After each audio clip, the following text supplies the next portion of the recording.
If you've ever been the family ATM while they treated you like you were broke, hit that like button and subscribe right now. You're not going to want to miss what happened next. My name is Rebecca Hayes, and for 32 years I've been my family's favorite punchline. The daughter who wasted her potential. The sister who never figured things out. The one they stopped inviting to important events because I might embarrass them in front of their wealthy friends. Today, sitting in the planning meeting for the Riverside Children's Foundation annual gala in the conference room of the Hayes Cultural Center, a building that bore my last name for reasons they were about to discover, I was done being invisible. But this story starts 7 years ago when I made a decision that changed everything. The forgotten daughter. I grew up in Boston's Beacon Hill, in a brownstone that screamed old money and older expectations. My father was a prominent surgeon. My mother sat on every charitable board that mattered. And my sister Melissa? Melissa was the golden child, Harvard Law, partnership at a white shoe firm by 35, married to a cardiologist, living in a $4.2 million townhouse in Back Bay. Then there was me. I went to Boston University. I studied nonprofit management, which my father called organized begging. I worked at a community center in Dorchester, came home to my studio apartment in Allston, and spent holidays listening to detailed accounts of Melissa's latest legal victory while my work helping underprivileged kids learn to read went unmentioned. Rebecca's still doing that volunteering thing, Mom would say when friends asked, her tone suggesting I was finger painting with toddlers, not managing a $2 million youth development program. The final straw came at my 30th birthday dinner. Melissa announced she'd been named Rising Star by Massachusetts Lawyers Weekly. Everyone toasted champagne and took photos for her social media. Then my father turned to me. And Rebecca, are you still working with those kids in Dorchester? I was promoted to executive director last month. That's wonderful, honey. Mom patted my hand. It's so important to give back even if it doesn't pay well. Maybe one day you'll be ready for a real career. Across the table, Melissa smiled into her wine glass. That night, I sat in my studio apartment and made a list. Not of grievances, I'd long since stopped keeping score of their dismissals. But of assets. Of connections. Of possibilities they'd never bothered to notice because they were too busy measuring my worth by their standards instead of seeing what I'd actually built. What they didn't know could fill volumes. What they were about to learn would destroy their entire worldview. The silent empire. My grandmother Elena died when I was 23, leaving me something unexpected, $850,000 and a letter. Rebecca, she wrote, you have your grandfather's heart. You see people, not positions. Use this money to build something that matters. Don't tell your parents. They'll try to make you invest it wisely, which means the way they think you should. Trust yourself. I followed her instructions exactly. I invested $250,000 in a struggling community center in Roxbury, taking a board position. With proper management and grant writing expertise, we turned it around in 18 months. Within 3 years, we'd expanded to 3 locations and attracted a $2 million capital campaign donation from a tech billionaire who'd grown up in the neighborhood. That billionaire was Marcus Chin. He became my mentor, my first major investor, and eventually my business partner. You have vision, Marcus said over coffee when I was 26. You see how real estate and community impact intersect. Most developers build luxury condos and call it neighborhood improvement. You could actually do it right. We shook hands that day. Marcus provided capital and real estate expertise.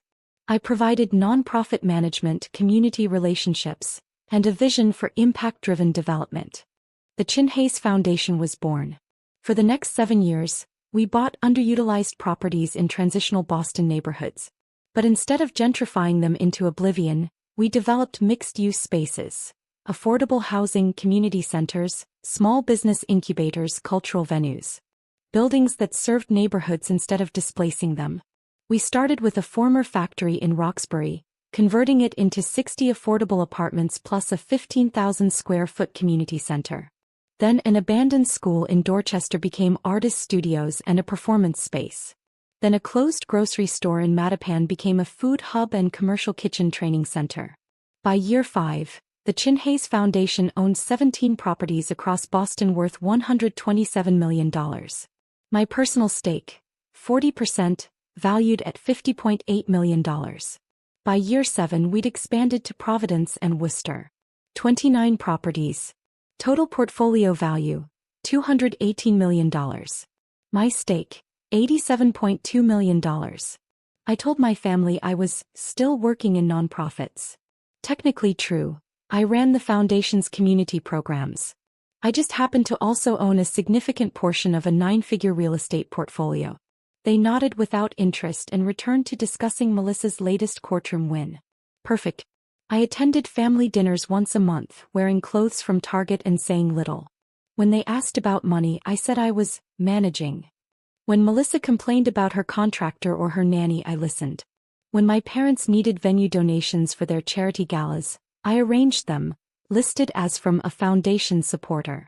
They had no idea those venues were buildings I owned. They had no idea I'd been featured in the Boston Business Journal as Community Development Innovator of the Year. They had no idea that last year Governor Hutchinson had appointed me to the state's Affordable Housing Task Force. They had no idea because I never told them. I was conducting an experiment. Would they ever love me for who I was, not for what I could provide or how I made them look at charity luncheons? The data collected over 7 years was conclusive. No. The invitation. For months ago my mother called. Rebecca, darling, we have exciting news. Not, how are you? Not, we've missed you. Just news. What's that? Melissa's been elected chair of the Riverside Children's Foundation board. Isn't that wonderful? Her first major initiative is reorganizing the annual gala, making it more exclusive, more prestigious. She's thinking $50,000 minimum donation for board participation. I closed my eyes. The Riverside Children's Foundation had been doing excellent work for 40 years, focusing on early childhood education in underserved communities. Now Melissa was turning it into a social climbing opportunity. That's quite a change, I said carefully. Well, Melissa says if we want to attract serious money, we need to signal that this is for serious people. Speaking of which, she's looking for venue donations. Do you think that foundation you work with could help? We need something impressive. Maybe 15,000 square feet?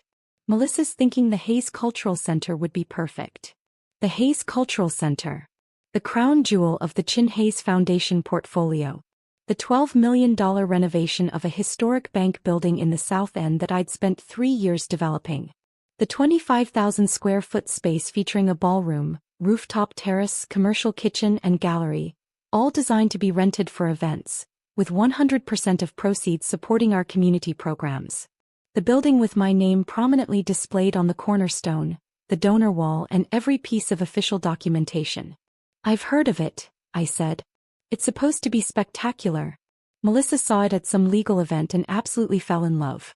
Anyway, the planning meeting is next Tuesday at 10 a.m. You're welcome to attend as a volunteer if you'd like. We could use help with catering, coordination, or decorating. Simple tasks, things that match your skill set. Simple tasks. Things that match my skill set. I'll be there, I said. Wonderful. Oh, and Rebecca? Maybe dress professionally? Melissa's inviting some important board members and we want to make a good impression. I hung up and stared at my office window. The office overlooking the Boston Common. The office where Marcus and I had just finalized a $40 million acquisition in Cambridge. Then I called David Martinez, the foundation's operations director. David, the Riverside Children's Foundation meeting next week? I need you to do something for me. The planning meeting. Drop a comment and let me know where you're watching from tonight. I arrived at the Hayes Cultural Center at 9:45 a.m. on Tuesday, entering through the staff entrance as I always did. The building gleamed, exposed brick walls I'd personally selected, industrial lighting I'd sourced from an architectural salvage warehouse, hardwood floors we'd restored to their 1920s glory. Every detail represented 3 years of obsessive work. And my family had no idea.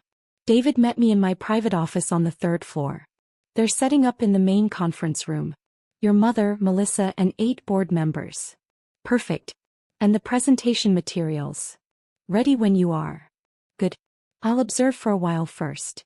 I positioned myself in the catering prep area adjacent to the conference room, reviewing menus on my laptop while the meeting began. Through the open door I could hear everything. Melissa's voice carried with courtroom authority. Thank you all for coming. As your new board chair, I want to elevate this foundation to where it belongs, among Boston's premier philanthropic organizations.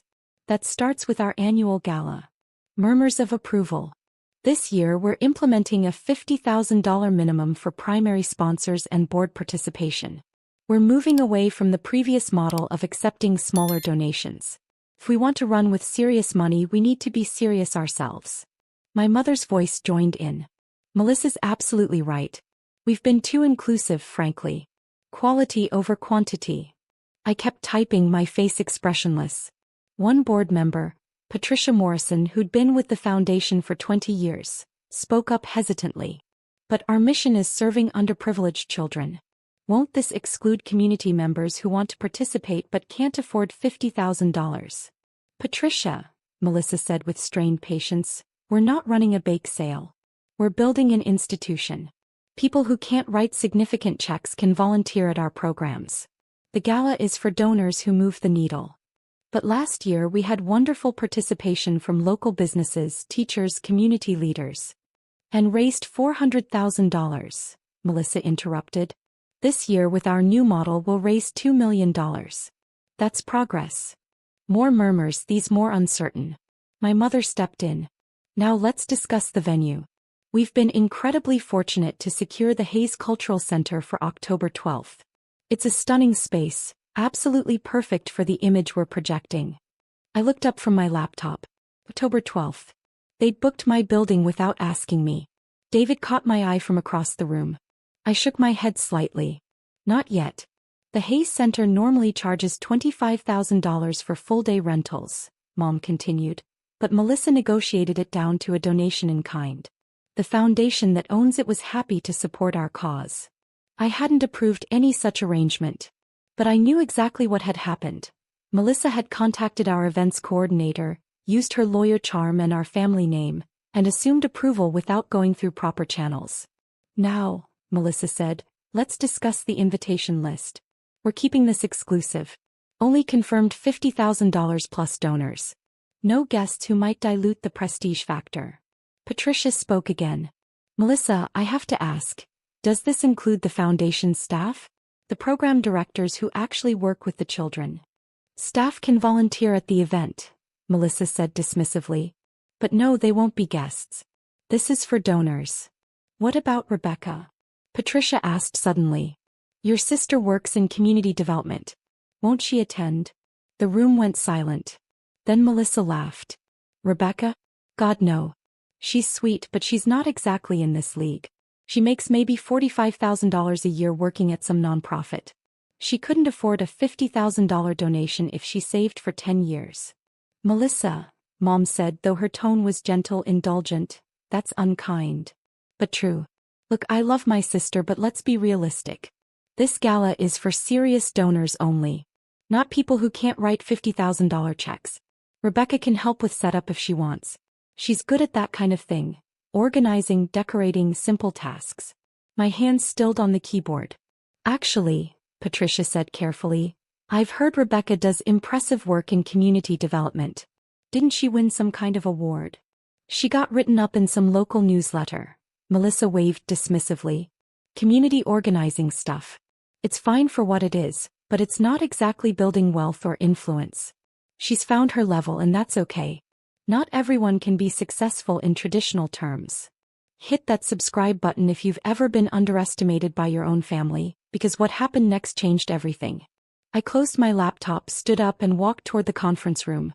David saw me coming and moved to intercept, but I shook my head. He stepped aside, though I saw him pull out his phone. I appeared in the conference room doorway. Rebecca. Mom's face lit up with surprised delight. Darling, what are you doing here? Reviewing the catering arrangements, I said calmly. I wanted to make sure everything was perfect for your event. Melissa's smile was patronizing. That's so sweet of you. See everyone? This is what I mean. Rebecca's great at the behind-the-scenes stuff. Supporting roles. I walked to the empty seat at the foot of the conference table and sat down. Actually, I'm here because this is a planning meeting for an event at my building. I like to personally oversee high-profile bookings. Confused silence. Your building. Melissa's smile didn't waver. Rebecca, this is the Hayes Cultural Center. It's owned by some big foundation. You probably just work in their catering department or something. The Chin Hayes Foundation, I said. I'm the co-founder and managing partner. This is my building. The silence deepened. Mom laughed uncertainly. Honey, that's not funny. This is a serious meeting. I'm aware. Which is why I'm confused about how you booked this venue without going through proper approval channels. Melissa's smile finally cracked. This is ridiculous. Someone tell her. The conference room door opened. David Martinez entered, followed by Marcus Chin and Eleanor Rodriguez, our foundation's legal counsel. Good morning, Marcus said pleasantly. I'm Marcus Chin, co-founder and principal investor of the Chin Hayes Foundation. This is Eleanor Rodriguez, our general counsel, and David Martinez, our operations director. We understand there's been some confusion about venue booking protocols. Patricia Morrison's eyes widened. Marcus Chin? The Marcus Chin? The tech entrepreneur. That's me, Marcus smiled. Though these days I mostly focus on impact-driven real estate development. Alongside my partner Rebecca, of course. We've built quite a portfolio over the past 7 years. Melissa's face had gone pale. This is insane. Rebecca, what kind of prank? Eleanor opened her briefcase and removed a leather folder. Ms. Hayes, the younger Ms. Hayes, I have here the founding documents of the Chin Hayes Foundation, the property deed for this building and current portfolio documentation. Perhaps these will clarify the situation. She slid the documents across the table. The first page showed the foundation's incorporation papers from 7 years ago. Founders, Marcus Chin and Rebecca Elizabeth Hayes. Rebecca's signature. My signature. Clear as day. The second document was the deed for the Hayes Cultural Center. Purchased 4 years ago for $8.2 million. Renovated for an additional $3.8 million. Current assessed value $12 million. Owned by the Chin Hayes Foundation. The third document was our complete portfolio statement, prepared by Deloitte. 29 properties across 3 cities. Total value, $218 million. Ownership structure. Marcus Chin 60%, Rebecca Hayes 40%. My mother's hands trembled as she turned pages. This says you own $87 million in real estate. Give or take, I said quietly. Property values fluctuate. But how? Melissa grabbed the documents. Where did you get the money to? Grandma Elena left me $850,000 when I was 23. I used it as seed capital. Marcus provided additional investment and real estate expertise. I provided community relationships, nonprofit management and development vision. We've built a sustainable model focused on affordable housing and community spaces. Grandma left you money? Mom's voice rose. She never mentioned. She left me a letter too, I said. Told me not to tell you. Said you'd try to control how I invested it. She was right. The room was silent except for pages rustling as board members examined the documents. Patricia Morrison spoke first, her voice awed. You developed the Roxbury Community Hub. And the Dorchester Arts Center. And the Mattapan Food Collective. Those are your projects. Our projects, I gestured to Marcus. Chin Hayes Foundation. It's a partnership. The governor mentioned your work in his State of the Commonwealth address, another board member said. He called you a model for community-centered development. That was you. I nodded. Melissa's face had transitioned from pale to red. This whole time you've been secretly rich? She stopped. While you what? I asked. While you treated me like the family charity case. While you seated me at the kids' table at Thanksgiving because I wasn't important enough for adult conversation. While you uninvited me from your holiday parties because I might embarrass you in front of your lawyer friends. That's not fair, Melissa protested. You never told us you were successful. I shouldn't have had to. My voice stayed level. You should have respected me regardless. You should have valued me for who I was, not for my net worth or social status. But you didn't. Every family dinner, every holiday, every phone call, you made it clear I was less than. Not because I'd actually failed at anything, but because I wasn't successful in the way you define success. Mom reached across the table. Rebecca, we didn't mean. Yes, you did. I pulled out my phone and opened my notes. Should I read some quotes? From this morning's meeting? Rebecca makes maybe $45,000 a year. She couldn't afford a $50,000 donation if she saved for 10 years. She's found her level and that's okay. Not everyone can be successful in traditional terms. Melissa's face crumbled. I didn't know. That's the problem, I said quietly. You didn't know because you never asked. You never cared enough to learn what I actually did. You assumed, and your assumptions reflected how little you thought of me. Eleanor cleared her throat. Ms. Hayes, the elder Ms. Hayes, regarding the venue booking. Our records show your daughter contacted our events coordinator 3 weeks ago, identified herself as a Hayes family member, and verbally confirmed a donation-in-kind booking without going through our standard approval process. Our coordinator, not realizing the family connection to ownership, processed this as approved. However, no such approval was actually granted. So what does that mean? Mom asked weakly. It means, Marcus said, that you don't actually have the venue booked for October 12th. Not unless you go through proper channels and pay our standard rates. Melissa found her voice. But we've already sent save the dates. We've promoted the venue. We can't change locations now. Then I suggest, I said, you go through proper channels. Fill out the booking request. Submit it to our events committee. Pay the $25,000 rental fee plus catering and services. We don't have $25,000 in the budget. Melissa's voice cracked. We were counting on the donation in kind. Then you should have asked the actual owner, I said. Not assumed your family name would open doors. Patricia Morrison spoke carefully. Rebecca, would the Chin Hayes Foundation consider supporting the Riverside Children's Foundation with a venue donation?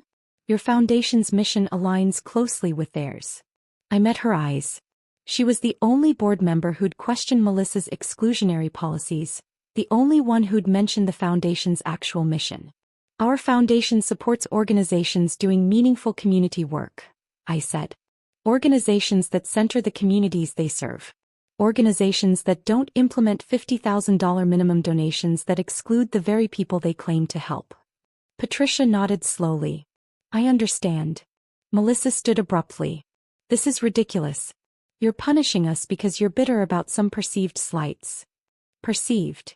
I kept my voice quiet, but something in my tone made Melissa stop. Let me tell you what's real, not perceived. I pulled out another folder from my bag. This one hurt to share, but it was necessary. 2 years ago, I applied to join Mom's charitable foundation board. The one she chairs. I thought I could contribute expertise in community development, help refine grant-making strategy. I have a master's degree in nonprofit management and 7 years of experience building successful community programs. I was rejected. I slid a printed email across the table. Mom's email to the board nominating committee. While Rebecca means well, she doesn't have the professional standing or financial capacity we look for in board members. Her work is admirable but not at the level we need. I suggest we decline this application. Mom's face went white. Rebecca, I didn't mean it like that. Last year, I continued, I tried to donate $25,000 to Dad's hospital foundation. Anonymously through my lawyer.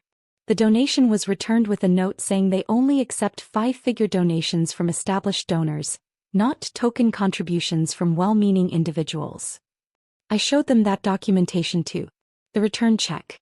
The condescending letter. 3 years ago, Melissa invited her entire extended family to her daughter's christening. Cousins I'd never met. Her husband's college roommates. 75 people. I wasn't invited. When I asked why, she said the venue was at capacity, and she had to make difficult choices about who really mattered. Melissa's eyes filled with tears. I had limited space. You had space for your husband's dental hygienist. But not your sister. I gathered the documents. These aren't perceived slights. They're a pattern of deliberate exclusion. Of measuring my worth by your standards and finding me lacking. Of treating me like I was too embarrassing, too poor, too unsuccessful to be associated with the Hayes family image. The room was absolutely silent. The truth is, I said quietly, I've spent 7 years building something extraordinary. Not for your approval, I stopped seeking that a long time ago. But to prove to myself that your judgment was wrong. That I had value even if you couldn't see it. I stood up. Marcus and Eleanor stood with me. So here's what happens next, I said. The Riverside Children's Foundation can book this venue through proper channels at standard rates. Or you can find another location. Either way, I'm done providing free venues and donations to organizations run by people who treat me like I'm worthless. Rebecca, please, Mom whispered. Let's talk about this privately. Don't do this in front of the board. Why not? I asked. You had no problem discussing my inadequacies in front of them. You announced to this entire room that I'm not in your league, that I make $45,000 a year, that I'm only good for simple tasks. You've spent years excluding me from family events and opportunities because I embarrassed you. Why should I protect you from the consequences of your own words? Patricia stood. Rebecca, speaking personally, not as a board member but as someone who's watched this foundation lose its way, I'm sorry. You deserved better from them. From all of us. I nodded. Thank you. And speaking as a board member, I think this meeting has revealed some serious problems with our current leadership's vision for this foundation. I'll be calling for a special board meeting to discuss whether our new direction truly serves our mission. Melissa's head snapped toward Patricia. You can't. I can. And I will. Patricia gathered her things. Excuse me.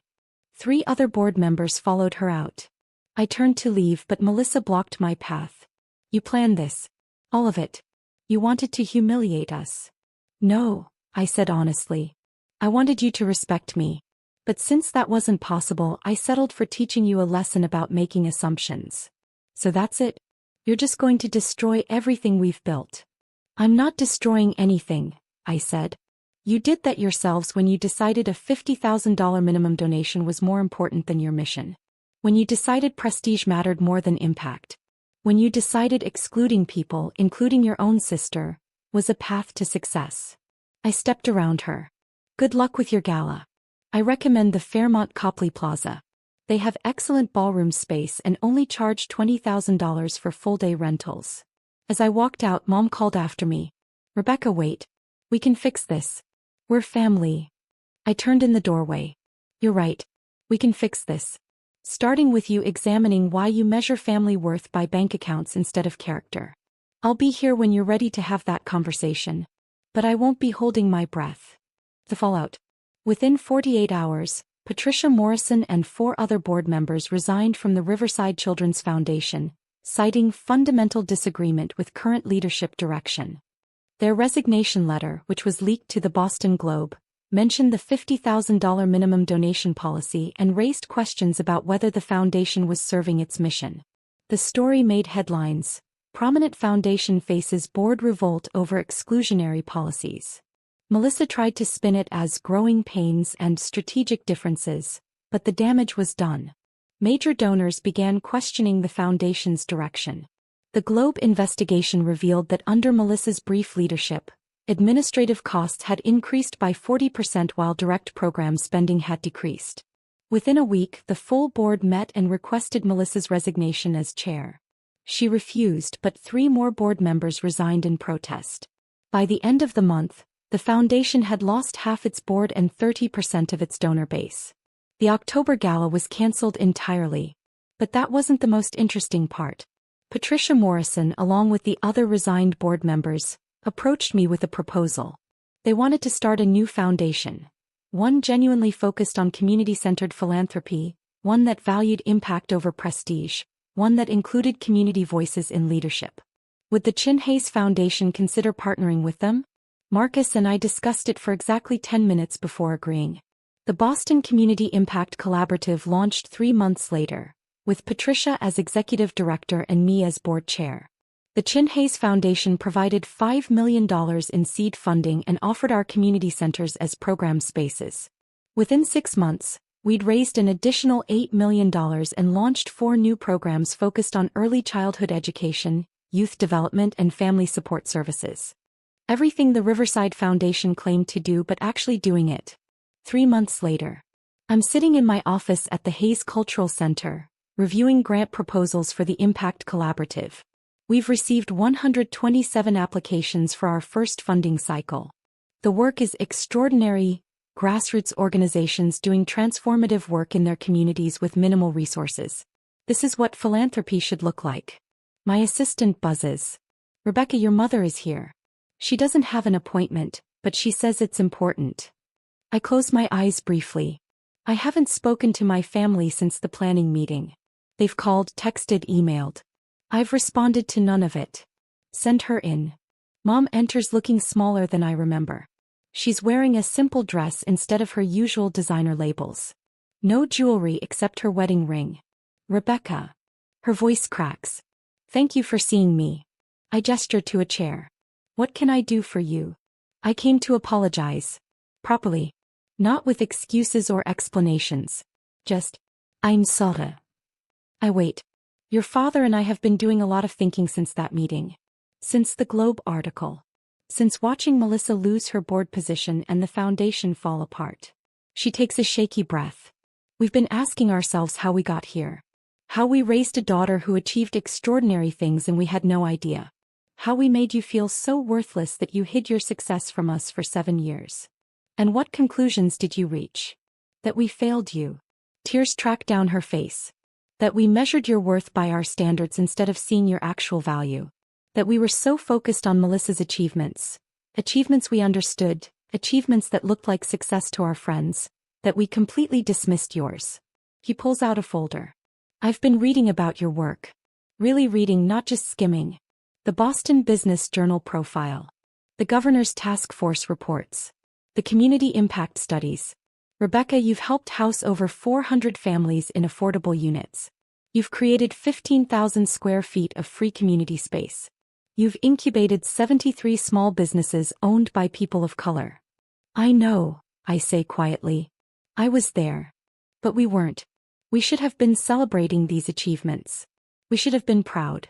We should have been bragging to everyone about our brilliant daughter who's changing people's lives. Instead, we treated you like you'd failed because you weren't making money the way we understood. I was making money, I point out. You just assumed I wasn't. You're right. We did. She wipes her eyes. I've resigned from 3 of my 4 boards. I can't in good conscience continue chairing organizations focused on helping people when I couldn't even see my own daughter's humanity. That surprises me. Mom. Your father's taking a sabbatical from his hospital foundation leadership. We're both entering family therapy. Separately and together. We need to understand how we became the kind of parents who treated you this way. I study her face. She looks genuine. Broken maybe, but genuine. And Melissa? Mom's face crumples. Melissa's struggling. The foundation board voted to remove her entirely after she tried to sue you for intentional interference with the gala. Her law firm asked her to take a leave of absence because the publicity was affecting their reputation. Marcus filed for divorce last month, citing her refusal to acknowledge any wrongdoing. I feel a pang of something. Not quite sympathy, but not satisfaction either. She's been trying to reach you, Mom continues. She wants to apologize. Does she? Or does she want access to my resources now that she knows I have them? The question hangs in the air. I don't know, Mom admits. I'd like to think she's genuinely remorseful. But I also know my daughter, both my daughters, well enough to know that Melissa struggles with seeing beyond her own needs. It's the most honest thing my mother has ever said about Melissa. What do you want from me? I ask directly. Why are you here? I want to know if there's any possibility of rebuilding a relationship. Not today, maybe not this year. But someday. I want to know if you can ever forgive us. I lean back in my chair. I've already forgiven you. Hope flares in her eyes. But forgiveness doesn't mean reconciliation, I continue gently. It means I've released the anger and hurt. It means I'm not carrying your dismissal with me anymore. It means I've healed from the damage you caused. But it doesn't mean we get to be a family again, Mom finishes quietly. Not the way we were. That family was broken. It was built on hierarchy and judgment and conditional love. I don't want that back. Then what do you want? I consider this carefully. I want honesty. I want you to genuinely examine why you treated me the way you did. Not surface level, we were wrong, but deep understanding of the values that made you dismiss me. I want to see evidence of change, not performed for my benefit but real change in how you interact with the world. How long will that take? I don't know. Maybe years. Maybe never. I meet her eyes. The point isn't to earn your way back into my life. The point is to become better people. Whether or not that leads to reconciliation is secondary. Mom nods slowly. That's fair. More than fair. And Mom, I need you to understand something. Even if we rebuild a relationship, it won't look like what you lost. I have a family now. Marcus, Patricia, the Impact Collaborative team, the community leaders I work with. People who valued me when I had nothing, who celebrated my victories, who never measured my worth by my bank account. They're my family. Any relationship with you will exist alongside that, not replacing it. I understand. She stands to leave, then turns back. For what it's worth, I'm proud of you. I know I have no right to say that, no right to claim any part of your success. But I am. You built something beautiful, something meaningful. You became exactly who Grandma Elena hoped you'd be. After she leaves, I sit quietly for a long time. The truth is, I don't know if I'll ever have a real relationship with my parents again. I don't know if Melissa will ever genuinely apologize or just continue playing the victim. I don't know if they're capable of the kind of change that would make reconciliation possible. But I do know this, I don't need them anymore. I have a family I chose. I have work that matters. I have proof, $87.2 million worth of proof, that my worth was never defined by their judgment. They taught me the most valuable lesson of all. Sometimes the greatest gift your family can give you is showing you exactly who not to be. If you've ever had to cut off toxic family to save yourself, tell me your story in the comments. What would you have done in my position? Does any of this feel familiar? The Hayes Cultural Center stands as a monument not to revenge but to resilience. Every event we host, every community program we run, every family we house represents the truth my family couldn't see. Worth isn't measured in social standing or traditional markers of success. It's measured in impact, in integrity, in how you treat people when you have nothing to gain. My name is Rebecca Hayes. I'm the co-founder and managing partner of the Chin Hayes Foundation. I own $87.2 million in community-centered real estate. I chair the Boston Community Impact Collaborative. I serve on the Governor's Affordable Housing Task Force. And I did it all while my family thought I was a failure. Sometimes the people who dismiss you give you the greatest gift of all. The freedom to build something they can't control, can't diminish, and can't take credit for. My family spent 32 years telling me I wasn't enough. I spent 7 years proving them wrong. Now I get to spend the rest of my life proving them irrelevant. Blood doesn't make you family. Respect does. Love does. Showing up consistently, celebrating victories, creating space for growth. That makes family. The haze on the building isn't for them. It's for Grandma Elena, who saw me first. It's for every kid who grows up feeling like they're not enough. It's for everyone who's been dismissed by people who should have celebrated them. It's a reminder that you don't need their approval to build something extraordinary. You just need to believe you're worth it.